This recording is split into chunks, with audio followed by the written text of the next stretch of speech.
la circonscription s'étend du Périgord noir jusqu'aux portes de Périgueux. Son économie est portée par l'agriculture et le tourisme.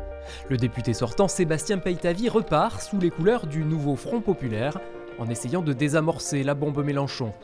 On aimerait bien lui piquer son téléphone, qu'il arrête de dire moi je suis prêt à faire.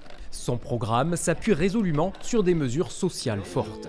L'urgence, c'est d'avoir un SMIC à 1600, c'est de pouvoir mettre les petites retraites au niveau du seuil de pauvreté, donc à 1200, c'est de pouvoir mettre l'allocation adulte handicapé à ce niveau-là, de bloquer les prix de l'électricité et puis le recul des services publics. Et en fait, on voit que c'est la cause aussi de la colère et d'un vote Rassemblement national et un vote colère. Et donc, ça me semble essentiel que l'on puisse répondre rapidement à ça. Un vote colère qui profite aussi au parti Reconquête.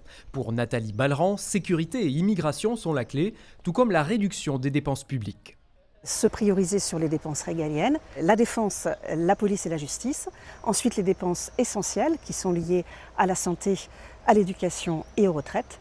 Et tout le reste, on doit les prendre une par une et se dire qu'est-ce qu'on fait? On garde, on diminue, on élimine. Face à elle se présente une candidate du Rassemblement national, mais celle-ci, ne vivant pas sur la circonscription, n'a pas souhaité venir à notre rencontre.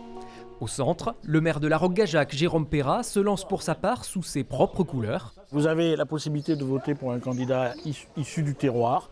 Il espère séduire les électeurs qui se retrouvaient jusqu'alors dans la majorité présidentielle. Je me place effectivement dans la continuité d'une politique réformiste. Le consensus, c'est pas signe d'inefficacité, c'est même la seule vertu qui permet l'efficacité. Les extrémistes, ils n'ont pas envie de gouverner en réalité.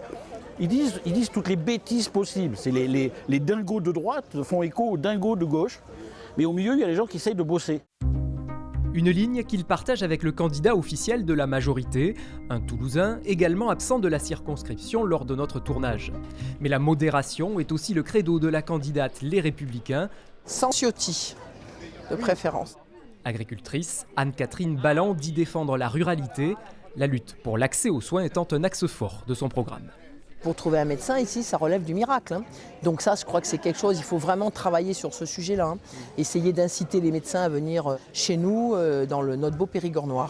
Est-ce qu'il faut les y obliger? Est-ce qu'il faut les... Eh bien peut-être que si c'est l'obligation pour qu'on puisse avoir des médecins chez nous, peut-être qu'il faut passer par là. Enfin, Christophe Green-Madéo portera les couleurs de Lutte ouvrière pour la défense des travailleurs. Ils ne pourront compter que sur leurs propres forces pour arracher finalement aux maîtres de la société, aux capitalistes, des sous pour leur prendre sur leur profit. Les travailleurs font tout tourner dans la société et donc on devrait la diriger. 7 candidats pour un siège dans une circonscription qui, aux européennes, avait placé l'extrême droite en tête avec plus de 37% des voix.